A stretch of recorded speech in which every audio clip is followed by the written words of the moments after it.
They say we should have known better than to fall so deep down into this rabbit hole. Get we found. ready.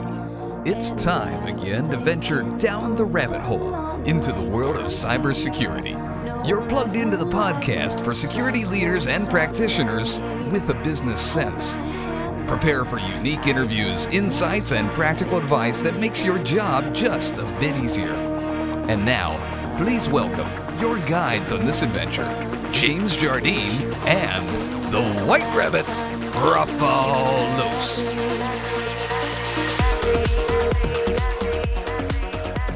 All right, good morning, good afternoon, and good evening.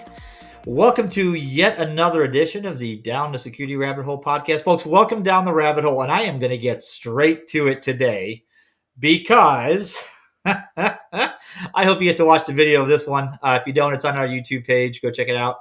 But Rob Graham is with me, and the reason I lassoed him and practically begged him to join us is because we want to talk a little bit about election security, and Rob got to attend a very, very special event recently, and lots of people had lots of questions, so I figured, what the hell? Let's put it all on the air like this and answer some of them that I saw floating around.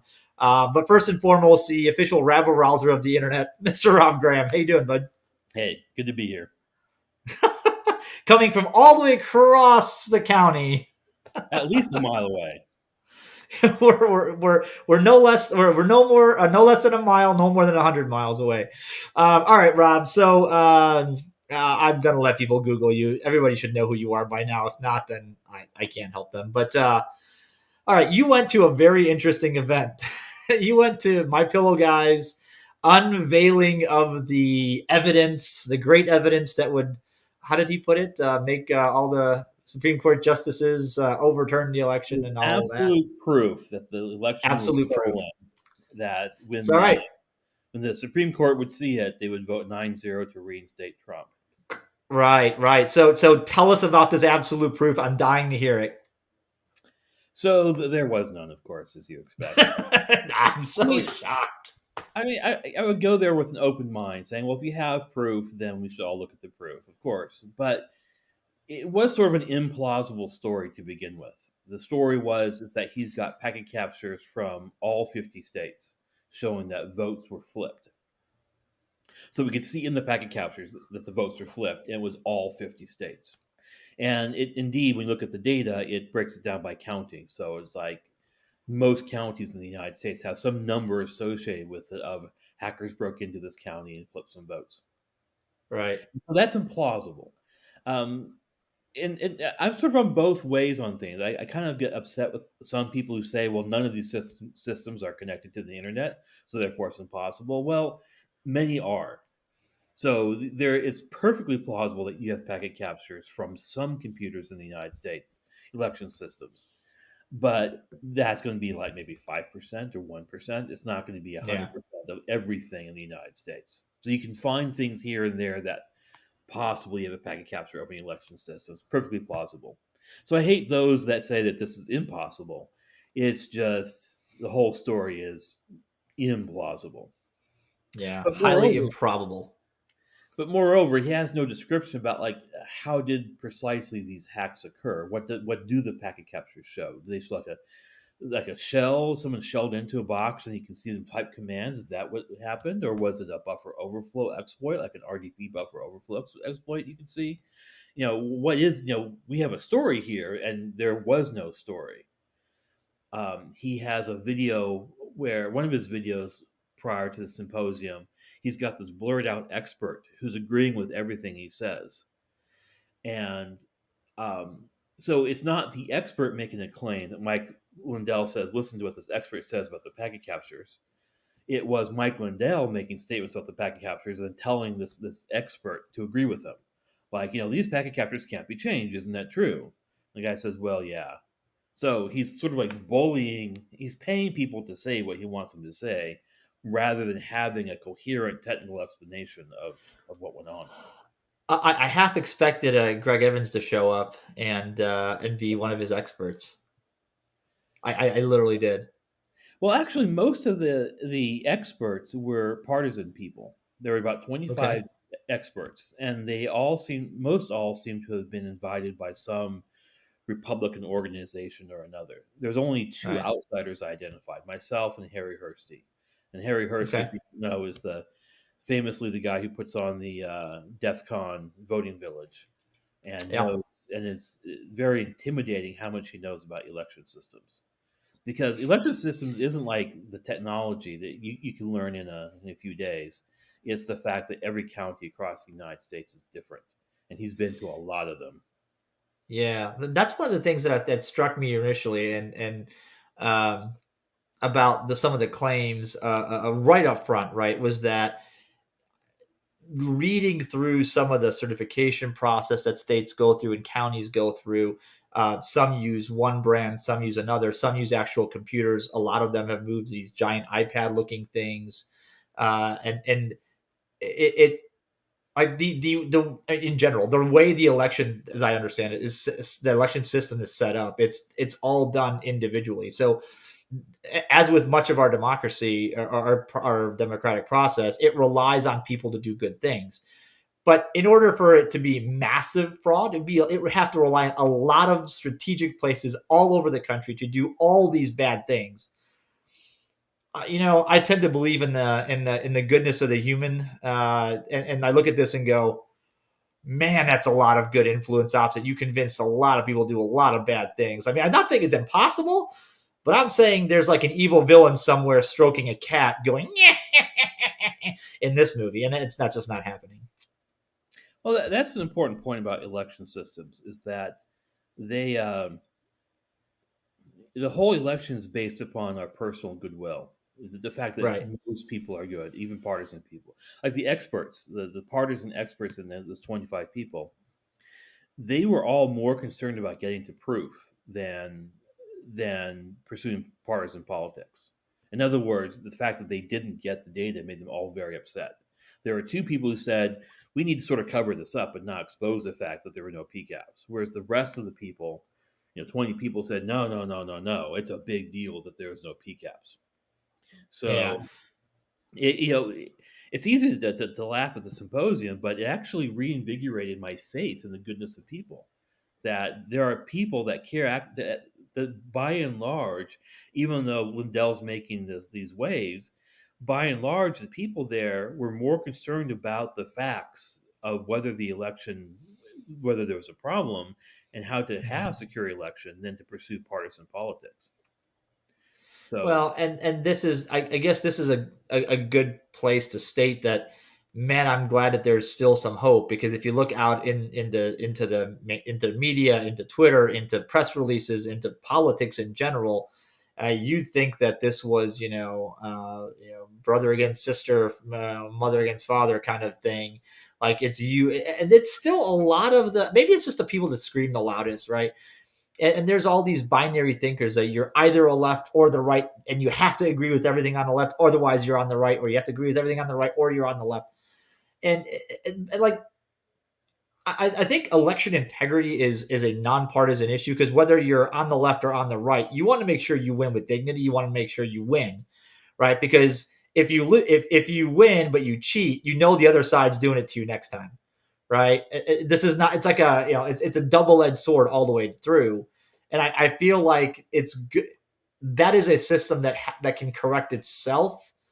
Um, I guess to a point, but I'm glad that you have that invigoration going on. so as you say, we have this distorted view in the media and social media where everything is black and white. And what I see on social media is both sides are trying to bias the system towards their end, and Yeah, at the same time claiming that what the other side does is like some horrible thing that is unacceptable, is like they're trying to break the entire system. yeah, And neither is both sides are trying to bias things but not break things. Like, yeah. if I try to make it easier for my side to vote or make it harder for the other side to vote, both sides are kind of doing that. Right. uh, Yeah, like mail-in ballots. Well, you look at states like Oregon that do it, have been doing it for a couple decades now, and so that's not inherently something that is can be broken. But on the other hand, they've got laws against things like ballot harvesting and stuff that other states. Yeah. So other states make it so that you can take a mail-in ballots and do bad things with them, like go to nursing homes that you know are full of right wingers and pick up their ballots for them and hand them in, or wait, there's left wingers there, so we'll just like conveniently lose the ballots. And so that Yeah. there are ways for that people can disrupt the system that mean that voting by mail would be good, but then a lot of proposed laws for vote by mail are actually bad. That's what I'm trying to say. So yeah. So let's break down the tech part of this, because I got very interested in even beforehand. There were claims, kind of a pretexting, if you will, in the media months before the election about how it was going to be stolen and how it was going to, technology was going to be used and it was going to happen from other countries and election interference and all that. And so I started kind of, like, I'm by no stretch am I an expert on this, but I again looked at the different technologies. Right, you've got, so there's the actual place in a lot of counties, not everywhere, that have gone digital. Right, so you touch the screen and it prints out a ticket of the things that you did, and then you can kind of verify, okay, yes, this is what I did, and I'm going to hand this in. Those systems, are those things connected? Are those iPads or those screens connected to the internet in some way? So those are the ballot marking systems where Right. you have a computer where you do the touch type and Yep. you say I'm voting for Donald Duck. And those are generally not connected to the internet at all, except they are connected at some point to download the ballot, because every county and sometimes places in the county have their own ballot. So it's really this patchwork system where it's a lot of work before the election. Most election hacking, most of where the touch is, isn't the election day itself, like marking the ballot. It's everything that happens before the election to like set up your ballots or do set up the election registration for voters, and then everything Yeah. after the election to then do all the counting and move the counts from precincts up to the county, and then from the county up to the state. Those were all the big things that we don't see. The ballot marking thing that we see in front of us is kind of the trivial bit of things. And yeah, those So are where? really not connected to the network.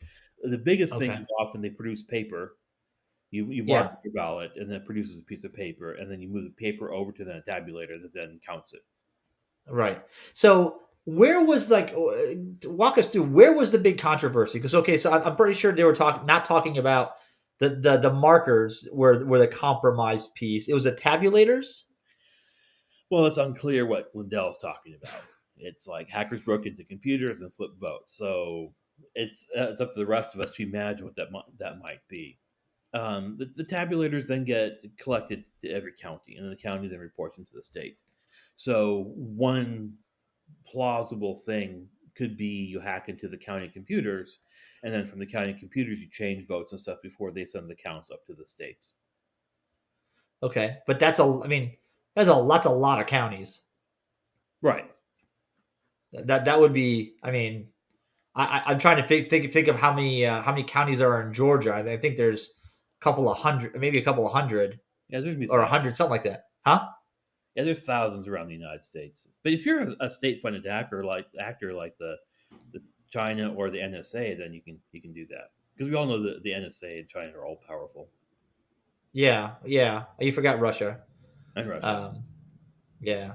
So, but that's the interesting part is I'm trying to, because we've got CISA that did an analysis of this, and various, actual experts have gone through and looked at the systems, and we were interested in, those of us that were kind of following, we're interested in, okay, where is, like, let's not dwell on what is the claims that have been made, because those have been debunked and we're moving on. But where do we protect against in 2024? Like, what's the big opportunity for attackers in 2024? Is it, going after a company like Dominion or one of their competitors, right, that make these closed systems? Is it trying to get into their source code, like a supply chain attack? Like, is it trying to hit these systems as they're tabulating on a kind of a, 10,000 counties all at once, right? Like, where do you look at it and go, okay, here's the weakest part that I would go attack? See, I would never approach it that way. I would Okay. approach it first of all saying, well, how can we secure the election, and how can we make the people confident that the election has been secured? So, the biggest part here is not so much whether fraud happened, but whether the public believes that fraud happened. Yeah. Fair enough. Is the person who won legitimate or not?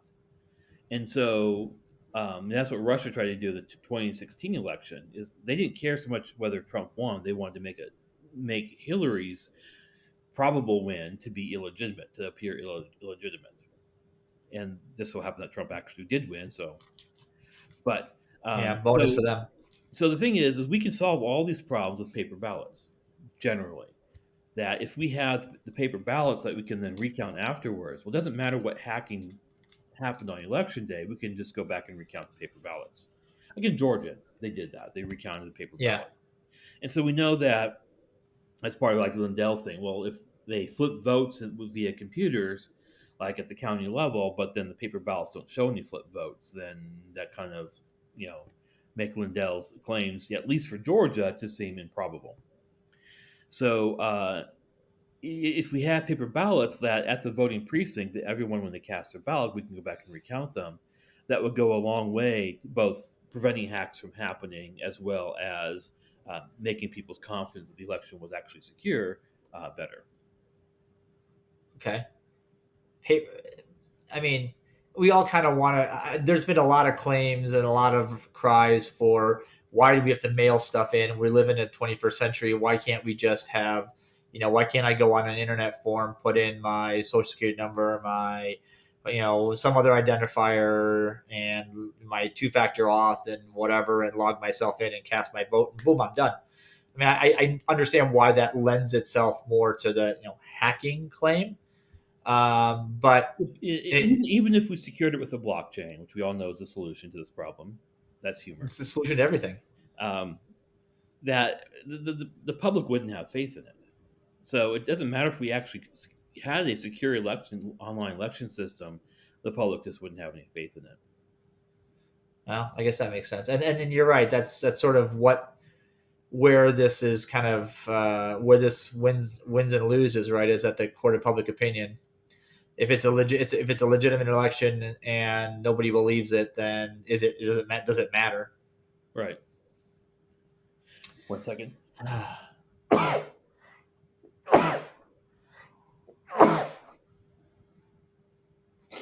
Are you allergic to my rabbit over the internet? There is that what's happening? It's either that or the COVID. Well, No, it's just seasonal allergies. I hate allergies. So, Rob, obviously we're gonna keep this one a little bit shorter, but it's interesting to me because there have been claims made, there have been claims debunked, and there's, it's easy to make a claim, an allegation of I was cheated, and it seems like no matter what the evidence presented, there is still a subset of the population that's not going to believe what you say, what anybody else says, because they have this mentality that my guy won, and the other option is unfathomable. Where do we go from here? Because 2024 is coming quick, and I mean, even next year, 2022 and 2024. Are we being set up for? This is more of a philosophical question. I don't know if it has anything to do with cyber, but are we being set up for another troubled election cycle with a potential civil unrest because neither side will believe the outcome no matter what? I mean, how do we put risks? Because they had I listened to an episode of the Bulwark podcast, Charlie Sykes. If you guys don't listen, if you're into politics, that's one to listen to. They had oh god, I've just forgotten his name. Krebs on, right? And they were asking him about sort of what the think tank that he got ascribed to was doing for the 2024 election. He's like, it's not technology. It's basically restoring people's faith. And it's a million little things that get people to believe what they see, right? Because it's basically the equivalent of street magic, right? Like, I just have to get you to believe that this card is going from here to here. While I do this, boom, there it is. And that is not. I gotta tell you that does not give me comfort. Well, my thing about this, I think there's only one thing, and that's basic civics.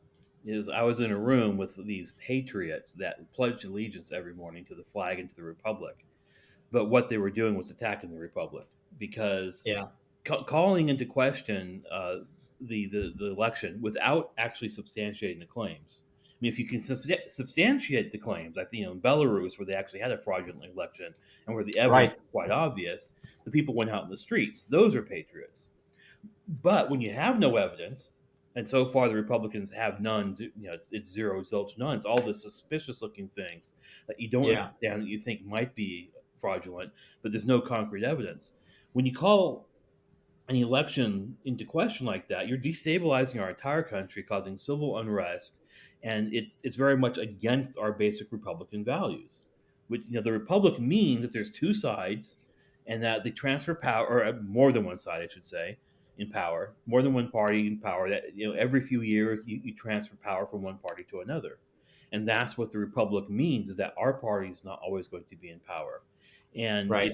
if you're attacking this peaceful transfer of power from one to the next, to the next, to the next, you are attacking. You're anti the Republic. You don't have any allegiance to the Republic.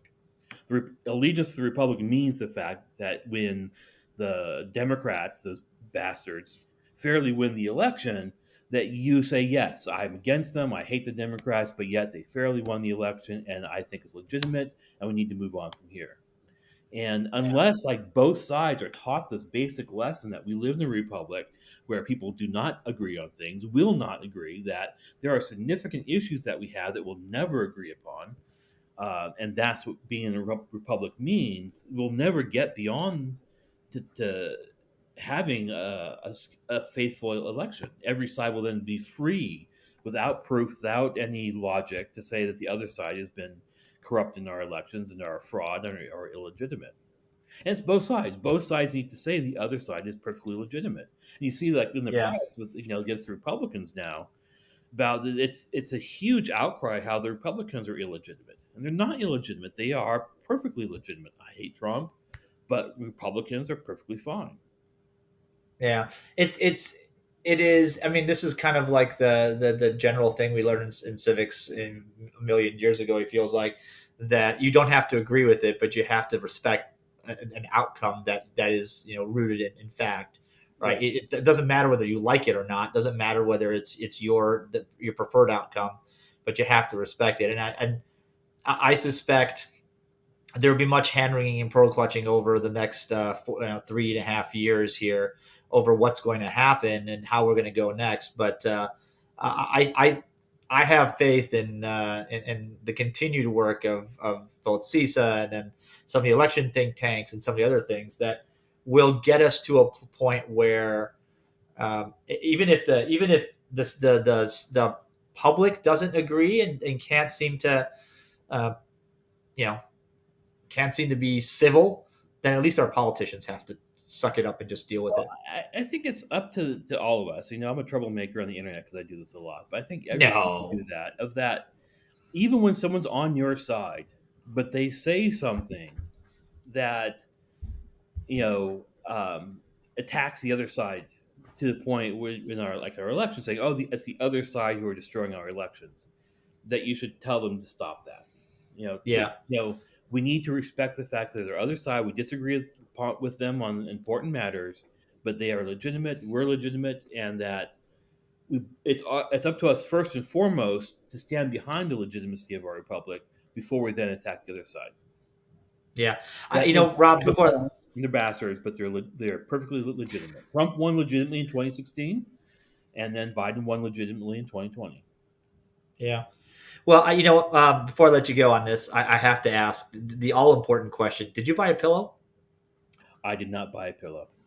Oh, that I have a feeling like some of this I gotta say, like if he's just trying to sell pillows, he's brilliant in that because he's gotten more exposure than anybody else that I think I've ever met in terms of just like just nutty campaign. It was a lot. So there was a lot of pillow advertisements on the main screen, like in between things when they have a session. Of course there were. People are getting lunch. There's all these pillow ads going.